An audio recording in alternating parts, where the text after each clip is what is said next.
David, yeah, come on out, David. We did a survey with a lot of you guys. You participated in that over in this lobby, and then we moved it up to the other lobby earlier. What did we do? Fill us in, because I'm really excited to figure out what in the world we were asking these people. Yeah, so as a follow-up, good morning, everybody. As a follow-up to my talk yesterday, we designed an experiment where we presented 5 different food items in terms of either their calories or the amount of physical activity designed to work it off. And this might be the kind of script or story that we would write if we're doing work, let's say, for the American Heart Association or American Medical Association, and they want to try to communicate to people the importance of controlling calories or controlling the obesity epidemic in the US.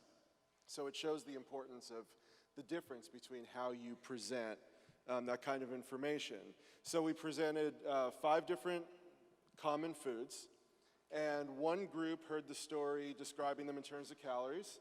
The other group heard the story in terms of physical activity. Nobody heard both. Okay. And then at the end, everyone was asked the same question for each 5.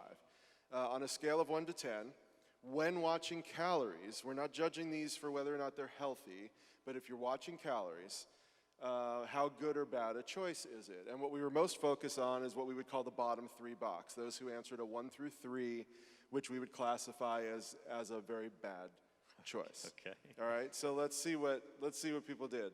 So when we presented one M&M, which has 3 calories, and I don't know who eats one M&M, but it's curious that it has 3 calories. 16% of people decided that was a bad choice when watching your calories. When we presented in terms of exercise, imagine this. You have to walk the length of a football field to work off 3 calories. And what do you know? Suddenly 35% of people said, no, I'm going to pass. I'm going to pass on that M&M. It's not worth the walk of a football field, right? So the next one was something people generally consider very healthy, right? Sure, and it is a healthy food choice. Sure. For many reasons. 1 ounce of almonds, which is a serving, 163 calories. And if you can see at the very bottom of that, you can't, there's plants. There is a very, very little red line. You can see it over here. That's the 4% of people who decided that 1 ounce of almonds was a very bad food choice. Suddenly, when we tell people that it requires 45 minutes of weightlifting, 20% of people decide it's a bad food choice. And of course, these numbers are slightly anecdotal. Everybody's body composition is different. 45 minutes for one is a little different for another, but it's all relative. So. Yeah, unless you put the almonds inside of M&Ms, and then they're healthier. Well, almond M&Ms, of course, or if you put it in froyo. This is my favorite one. This was way more than I ever expected. So a half cup of Ben & Jerry's frozen yogurt, 170 calories, a whopping 8% thought that this was a bad food choice. Everybody thinks froyo, it's healthy. Continue. All right. Okay, I'm not even going to go there. All right, you see the little spoon, right? That's 8%. 24 minutes of cycling, and suddenly 45% of people decide that this is a bad food choice. So it's blowing your mind. It is blowing my mind. It's a much larger gap between the numbers than I expected. Exactly. Well, see, I do magic too. I can't make it snow, but I sure as heck can make you not eat frozen yogurt. Yes. I don't know if you can, actually. Nothing's going to keep me away from frozen yogurt. Words, that's all. Words and numbers. All right, bowl of cornflakes with milk, 263 calories. Wait, 10% of these people said that cornflakes were a worse choice than the froyo yogurt?